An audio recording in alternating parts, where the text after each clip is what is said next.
ఇంతకుముందు ఉన్నటువంటి క్రీడల శాఖ మంత్రి క్రీడల గురించి ఉన్నది కానీ క్రీడలకు ఎంకరేజ్ చేయలేదు.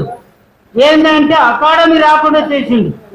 ఆయన పీరియడ్లోనే అకాడమీ వచ్చాడు, రాలేదు, రానివ్వలేదు. ఆ గ్రౌండ్ చేసిండు కానీ మళ్ళీ వ్యక్తంగానే ఉంది. మళ్ళీ ఆ గ్రౌండ్ మళ్ళీ తయారు చేయాలంటుండ్రు అకాడమీ వాళ్ళు.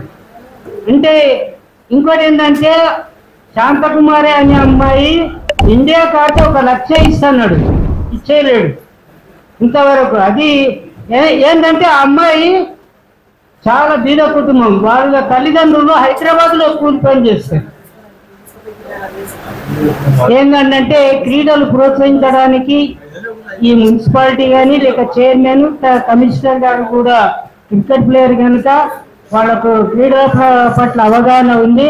మీరు ఏంటంటే తెలంగాణ క్రీడా మైదానాలలో ప్రాక్టీస్ చేసేటట్లుగా మీరు చూస్తే మున్సిపాలిటీకి సంబంధించినటువంటి బాలబాలికలు ఆ క్రీడా మైదానాల్లో ఆడుకుంటారు.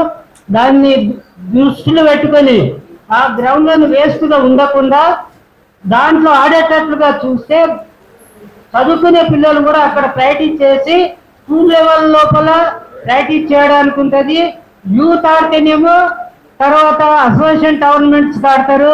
అదేవిధంగా ఈ విధంగా ఇండియాకి ఆడే ప్లేయర్స్ కూడా తయారవుతారని ముఖ్యంగా చైర్మన్ గారికి చెప్తూ అదేవిధంగా ఎమ్మెల్యే గారికి చెప్పి తెలంగాణ క్రీడా మైదానాలను కాన్స్టిట్యుయెన్సీ లోపల ప్రాక్టీస్ చేసేటట్టుగా చూడాలని మీరు కూడా వారి ఒక మాట చెప్పి తెలంగాణ క్రీడా మైదానంలో యాక్టివ్గా ఉండేటట్లు చూసి క్రీడాకారులుగా ఎదుగుటకు మన కాన్స్టిట్యుయెన్సీ నుంచి ఇండియా ఆడేటట్లుగా ప్రయత్నిస్తారని నేను ఆశిస్తూ